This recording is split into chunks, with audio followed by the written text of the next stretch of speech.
বাংলাদেশে সম্মিলিত সনাতনী জাগরণ জোটের নেতা চিন্ময় কৃষ্ণ দাস গ্রেফতারের পর গত কয়েকদিন ধরে প্রতিবেশী দেশ ভারতে ডেপুটেশন জমা, মিছিল, সমাবেশ, কুশপুত্তলিকা দাহ সহ নানা ধরনের বিক্ষোভের ঘটনা ঘটেছে। এরই রেশ ধরে সোমবার হঠাৎই আগরতলায় বাংলাদেশের সহকারী হাইকমিশনে হামলা, ভাঙচুর ও পতাকা নামিয়ে ছিঁড়ে ফেলার ঘটনা ঘটেছে। এছাড়া বাংলাদেশের পুরা পতাকার ভিডিও ছড়িয়ে পড়েছে বিভিন্ন গণমাধ্যম ও সামাজিক যোগাযোগ মাধ্যমে। বাংলাদেশ সহকারী হাইকমিশনের কর্মকর্তারা বিবিসি বাংলাকে জানিয়েছেন, ভিডিওগুলো তারাও দেখেছেন এবং তা ঘটনাস্থলেরই। এই ঘটনার পর সন্ধ্যায় দুঃখ প্রকাশ করে বিবৃতি দিয়েছেন ভারতের পররাষ্ট্র মন্ত্রণালয়। বিবৃতিতে দেশটির পররাষ্ট্র মন্ত্রণালয় জানিয়েছেন, ভারত সরকারের পক্ষ থেকে বাংলাদেশের ডেপুটি ও সহকারী হাইকমিশনগুলোতে নিরাপত্তা বাড়ানোর নির্দেশনাও দেওয়া হয়েছে। সোমবার আগরতলার সহকারী হাইকমিশনে ঠিক কী হয়েছিল, কারা এর সাথে জড়িত ছিল তা জানতে বিবিসি বাংলা কথা বলেছে আগরতলার বাংলাদেশের সহকারী হাইকমিশনের কর্মকর্তাদের সাথে। সেখানকার কর্মকর্তারা জানিয়েছেন, হিন্দু সংঘর্ষ সমিতি নামে একটি সংগঠনের ব্যানারেই এই ভাঙচুর ও হাইকমিশন অফিসের পতাকা ছিঁড়ে ফেলার ঘটনা ঘটেছে।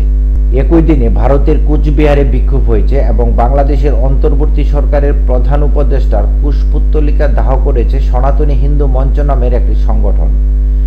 পেট্টাপুল বন্দরে বিক্ষোভ সমাবেশ করেছে বিজেপির নেতাকর্মীরা। রাতে এক বিবৃতিতে তীব্র ক্ষোভ জানিয়ে বাংলাদেশের পররাষ্ট্র মন্ত্রণালয় বলেছে, আগরতলার ঘটনাটি পূর্ব পরিকল্পিত এবং বিক্ষোভকারীদের হাইকমিশন প্রাঙ্গণে প্রবেশের সুযোগ করে দেওয়া হয়েছিল।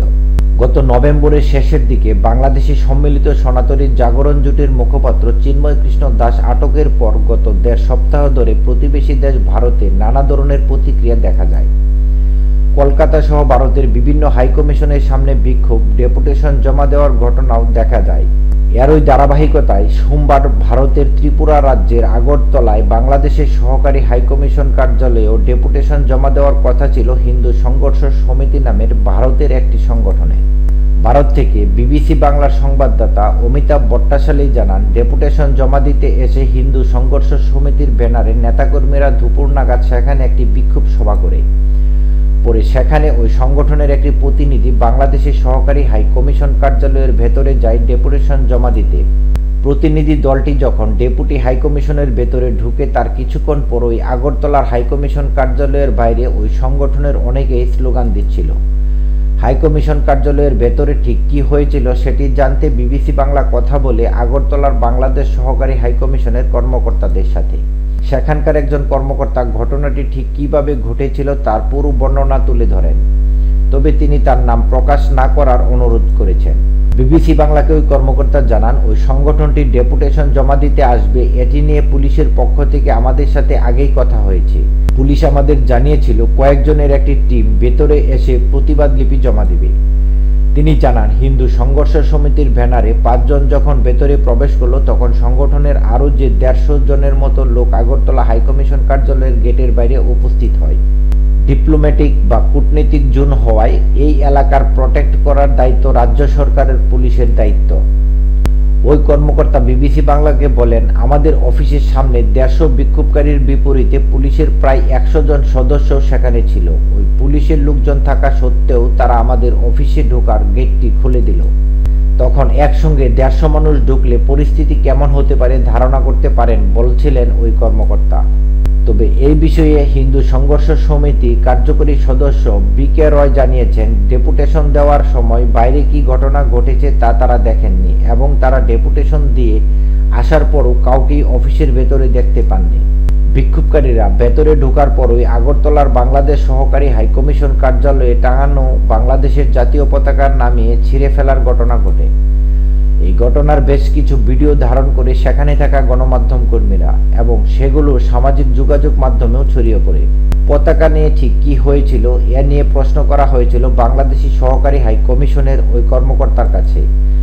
ওরা ভেতরে ঢোকার পর ওই পতাকা টানানো স্ট্যান্ডটি ভেঙে ফেলল। এরপর সেখান থেকে পতাকা নামিয়ে মিশনের ভেতরে পতাকাটা ছিঁড়েছে। এরপর ওরা এটা নিয়ে চলে গেছে। ওই কর্মকর্তার দাবি, বিক্ষোভকারীরা যখন পতাকা নামিয়ে ছিঁড়ে ফেলে তার কিছুক্ষণ পর পুলিশ তাদের তৎপরতা শুরু করেন। ম্যাক্সিমাম 10 মিনিট বিক্ষোভকারীরা ছিল। এরপর পুলিশ কিন্তু তাদের সবাইকে বের করে দেয়। আমরা যেটা পরে জেনেছি, যেটা ভিডিওতে আসছে, ওরা বাইরে কোথাও সঠিক লোকেশন আমিও জানি না, সেখানে গিয়ে ওরা বাংলাদেশের পতাকা পোড়ায় বলছিলেন তিনি। তবে পতাকা পোড়ানোর ঘটনা যে সহকারী হাইকমিশন কার্যালয়ের ভেতরে ঘটেনি সেটি নিশ্চিত করে বলছেন বাংলাদেশ মিশনের ওই কর্মকর্তা। ভিডিওতে যে পুরা পতাকা দেখা গেছে সেটি হাইকমিশন কার্যালয় থেকে ছিঁড়ে নেওয়া সেই পতাকা কিনা সেটি তিনি নিশ্চিত নন বলে জানান। তারা আমাদের যে পতাকাটা নামিয়েছে এবং ছিঁড়েছে এই পতাকা তারা নিয়ে গেছে।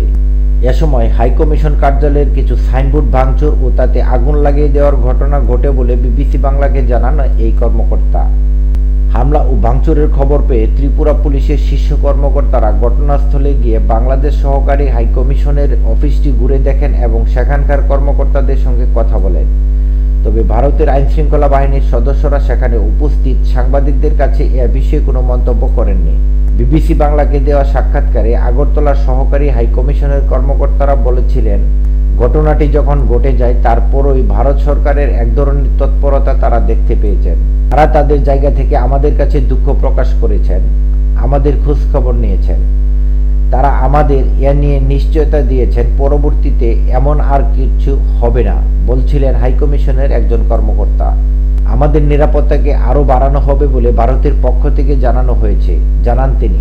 সন্ধ্যায় ভারতের পররাষ্ট্র মন্ত্রণালয় এক বিবৃতিতে দুঃখ প্রকাশ করে মন্ত্রণালয়ের এক্স হ্যান্ডেলে বিবৃতিটি প্রকাশ করা হয়, যেখানে লেখা হয়েছে কোনো অবস্থাতেই কূটনৈতিক সম্পত্তিকে লক্ষ্যবস্তুতে পরিণত করা উচিত নয়। পররাষ্ট্র মন্ত্রণালয়ের বিবৃতিতে বলা হয়, আগরতলায় বাংলাদেশের সহকারী হাইকমিশনের ভবনে আজকের অনুপ্রবেশের ঘটনা গভীরভাবে দুঃখজনক। কোনো অবস্থাতেই কূটনৈতিক ও কনসুলার সম্পত্তির লক্ষ্যবস্তু হওয়া উচিত নয়। বাংলাদেশের হাইকমিশন ও তাদের ডেপুটি সহকারী হাইকমিশনগুলোর জন্য ভারত সরকার নিরাপত্তা বাড়ানোর ব্যবস্থা নিচ্ছে বলে এতে উল্লেখ করা হয়েছে। আগরতলায় হাইকমিশনে হামলার ঘটনায় ক্ষুব্ধ প্রতিক্রিয়া জানিয়ে রাতে বিবৃতি দেয় বাংলাদেশের পররাষ্ট্র মন্ত্রণালয়। এতে বলা হয়েছে, সোমবার আগরতলার হিন্দু সংগ্রাম সমিতির বিক্ষোভকারীদের দ্বারা বাংলাদেশের সহকারী হাইকমিশনের প্রাঙ্গণে হিংসাত্মক বিক্ষোভ ও আক্রমণের জন্য বাংলাদেশ সরকার গভীরভাবে ক্ষুব্ধ। বিবৃতিতে আরও বলা হয়েছে, প্রাপ্ত তথ্য চূড়ান্তভাবে নির্দেশ করে যে বিক্ষোভকারীরা পরিকল্পিতভাবে বাংলাদেশ সহকারী হাইকমিশনের প্রধান ফটক ভেঙে প্রাঙ্গণে প্রবেশ করতে পেরেছে। এ সময় স্থানীয় আইন প্রয়োগকারী সংস্থার সদস্যদের উপস্থিতিতে তারা পতাকার খুঁটি ভাঙচুর করে বাংলাদেশের জাতীয় পতাকা অবমাননা করে এবং সহকারী হাইকমিশনের অভ্যন্তরের সম্পত্তিও ক্ষতিগ্রস্ত করে। দুঃখের বিষয়, হাইকমিশন প্রাঙ্গণ রক্ষার দায়িত্বে থাকা স্থানীয় পুলিশ সদস্যরা শুরু থেকেই পরিস্থিতির নিয়ন্ত্রণে সক্রিয় ভূমিকা রাখেনি। সহকারী হাইকমিশনের সব সদস্য নিরাপত্তাহীনতায় ভুগছেন বলে বিবৃতিতে উল্লেখ করা হয়েছে। বিবৃতিতে বলা হয়েছে, বাংলাদেশের একটি কূটনৈতিক মিশনের উপর এই জঘন্য হামলা এবং বাংলাদেশের জাতীয় পতাকার অসম্মান একটি প্যাটার্নের সাথে মেলে। গত 28 নভেম্বর কলকাতায় এই ধরনের হিংসাত্মক বিক্ষোভ হয়েছিল। আগরতলায় কূটনৈতিক মিশনের উপর এমন হামলা Vienna convention on diplomatic relation 1961 লঙ্ঘন হয়েছে।